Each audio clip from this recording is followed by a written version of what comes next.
प्यारे छात्रों, आज की इस वीडियो में आप लोग पढ़ेंगे कक्षा 12 की फिजिक्स, जिसमें टॉपिक आपका है बायो सेवर्ट के नियम की सहायता से वृत्ताकार धारावाही कुंडली के केंद्र पर चुंबकीय क्षेत्र की तीव्रता।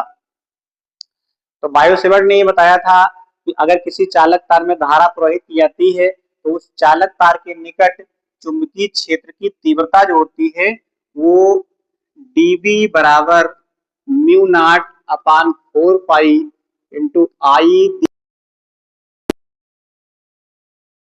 स्क्वायर होती है। यानी अगर कोई तार है तो उस तार के कारण चुंबकीय क्षेत्र की जो तीव्रता होती है वो r दूरी पर तीव्रता अगर निकालना होगा तो उसका फार्मूला होता है dB equal to mu naught upon 4 pi into ideal sine theta बटे r स्क्वायर। तो अब इसी नियम की सहायता से आपको देखना है कि अगर किसी चालक तार को r त्रिज्या के वृत्ताकार लूप के रूप में मोड़ दिया गया है तो उसके केंद्र पर चुंबकीय क्षेत्र कितना होगा।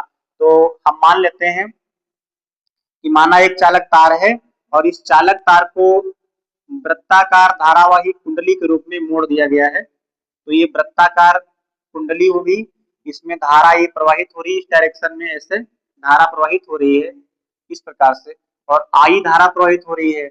इसका कुंडली का जो केंद्र है वो मान लेते हैं O है। तो जब हमें इस तार में प्रवाहित धारा के कारण, धारा आई के कारण तीव्रता निकालनी है केंद्र पर, तो हम इस तार को मान लेते हैं कि छोटे छोटे भागों में डिवाइड है। तो सपोज यहाँ पर एक इसका अल्पांश है और इस अल्पांश की लंबाई को हमने मान लिया है dl। ये हमारा खंड हो गया। इस प्रकार से कई खंडों में डिवाइड है तार हमारा। तो इस खंड की लंबाई कितनी है तो dl मान लेते हैं। माना तार पर एक अल्पांश है, उस अल्पांश की लंबाई dl है और इसको हमने केंद्र से मिला दिया जब छोटा, और त्रिज्या कितनी है r। तो जो वृत्ताकार धारावाही कुंडली है इस कुंडली की त्रिज्या है r और जो अल्पांश है तो अल्पांश की लंबाई dl मैंने मान ली है। अब जो अल्पांश है इससे और केंद्र O पर तीव्रता निकालनी है। तो सपोज यहाँ पे तीव्रता हमारी dB है, तो dB का मान उसको निकालना है। तो ये त्रिज्या है और यहाँ dl आपकी ये डायरेक्शन हो जाएगी। तो वृत्त के किसी बिंदु पर स्पर्श रेखा और त्रिज्या के बीच कोण 90 का बनता है, अर्थात ये कोण हमारा हो जाएगा थीटा 90 हो जाएगा। और बायो सेवर्ट के नियम के अनुसार ये होता है फार्मूला आपका dB निकालने का। अगर dl आपका ये होता है, dl अल्पांश ये होता है, तो जहां तीव्रता निकालनी होती है बिंदु P पर उसकी दूरी अगर r लेते हैं तो ये कोण जो बनता है इसको थीटा कहते हैं।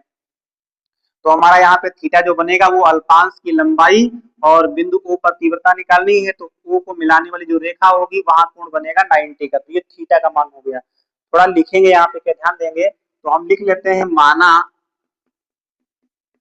किसी चालक तार को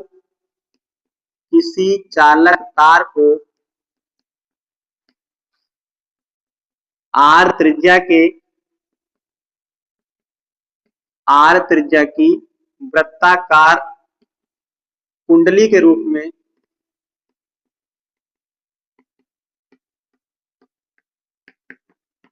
मोड़ा किया। यहाँ पे किसी चालक तार को r त्रिज्या की वृत्ताकार कुंडली के रूप में मोड़ा गया है। कुंडली में धारा I प्रवाहित हो रही है। माना कुंडली के अल्पांश की लंबाई dl है, तो कुंडली पर हमने ये अल्पांश मान लिया।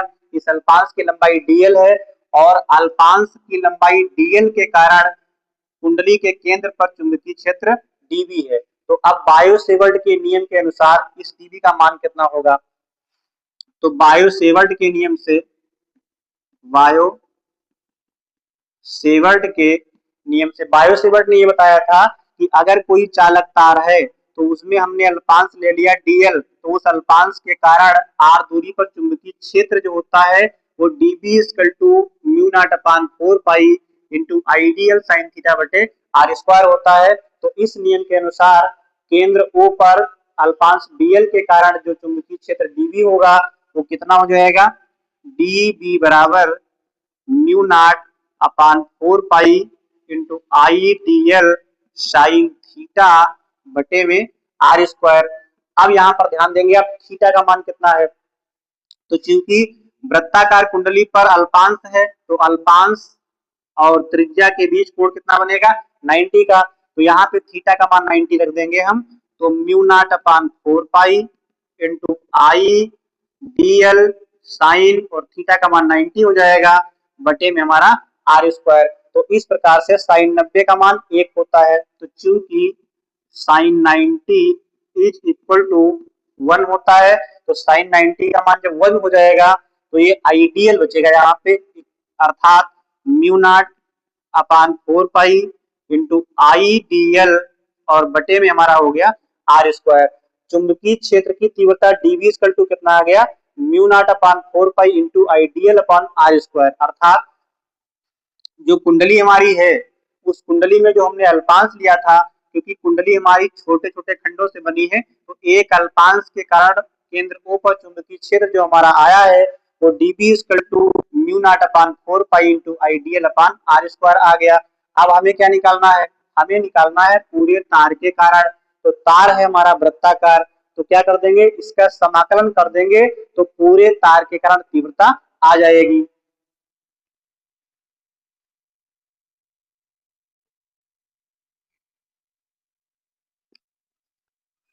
तो ध्यान देंगे, आप इक्वेशन फर्स्ट हमारी जो दी गई है, समीकरण 1 के दोनों पक्षों में समाकलन करने पर, जब समाकलन कर देंगे तो यहाँ पे इंटीग्रेशन डीबी हमारा हो जाएगा, और जो इंटीग्रेशन डीबी होता है तो ये हमारा टोटल चुंबकीय क्षेत्र यानी बी हो जाएगा। तो B equal to integration DB हो गया आपका, इक्वल टू आपका, और जो लिखा है इंटीग्रेशन फिर डीबी का मान कितना है, तो mu naught upon 4 pi into I D L बटे में आर स्क्वायर हो जाएगा। अब यहाँ ध्यान देंगे आप कि बी इक्वल टू कितना आएगा, तो हम यहाँ लिख दे रहे हैं, ये हमारा बन जाएगा b बराबर, तो b का मान निकालने के लिए इसका इंटीग्रेशन होगा आपका, तो म्यू नॉट अपान 4 पाई, ये कांस्टेंट हमारा है तो ये बाहर हो जाएगा, म्यू नॉट अपान 4 पाई। फिर यहाँ ध्यान देंगे आप, आई क्या है, तो प्रवाहित धारा है कुंडली में, इसका मान बदलेगा नहीं यहाँ पे, इसलिए आई भी बाहर आ जाएगा, आर स्क्वायर आपका ये भी बाहर आ जाएगा।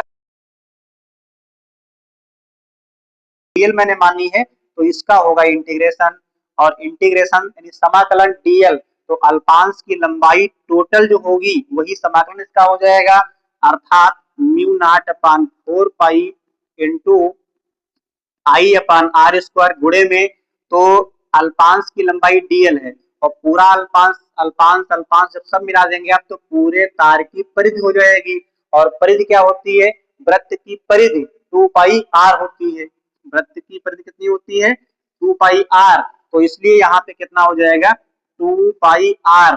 अब हमारा आर से आर स्क्वायर कैंसिल हो जाएगा, और 2 पाई से 4 पाई कैंसिल, तो यहाँ पे 2 आ जाएगा, इक्वल टू हो गया म्यू नॉट अपान 2, और यहाँ पे आई हो गया, बटे में हो गया आर, पाई से पाई कैंसिल हो गया था, तो इस प्रकार से हमारा आ गया b इज इक्वल टू आपका mu naught upon 2 into I upon are.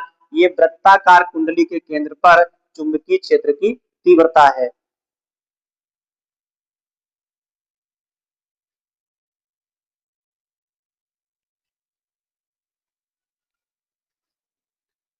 तो इस प्रकार आपने बायो सेवर्ट के नियम की सहायता से वृत्ताकार धारावाही कुंडली के केंद्र पर तीव्रता की व्यंजक प्राप्त कर लिया, जो क्या होता है यहाँ पे स्पष्ट लिख देते हैं, b बराबर mu naught upon 4 pi into आई, सॉरी, तो इस प्रकार से आपने बायो सेवर्ट के नियम की सहायता से वृत्ताकार धारावाही कुंडली के केंद्र पर चुंबकीय क्षेत्र प्राप्त किया, जिसका परिमाण कितना होता है, तो b बराबर होता है म्यू नॉट अपान 2 पाई, सॉरी, म्यू नॉट अपान 2। तो इस प्रकार आपने बायो सेवर्ट के नियम की सहायता से वृत्ताकार धारावाही कुंडली के केंद्र पर चुंबकीय क्षेत्र का व्यंजक प्राप्त कर लिया, और इसका परिमाण कितना होगा, तो b is equal to mu naught upon 2 into I upon R होता है। और यदि कुंडली में फेरों की संख्या n होती है तो ये परिमाण n गुना हो जाएगा, यदि कुंडली में फेरों की संख्या फेरों की संख्या बराबर n, तो B बराबर mu naught upon 2 into I upon R, इसको n से गुणा कर देंगे तो n हो जाएगा। तो इस n को हम यहां लिख लेते हैं, तो परिमाण क्या हो जाएगा, तो B बराबर mu not n I upon 2r, ये आपका फार्मूला हो जाएगा। मात्रक होता है न्यूटन प्रति एम्पियर मीटर।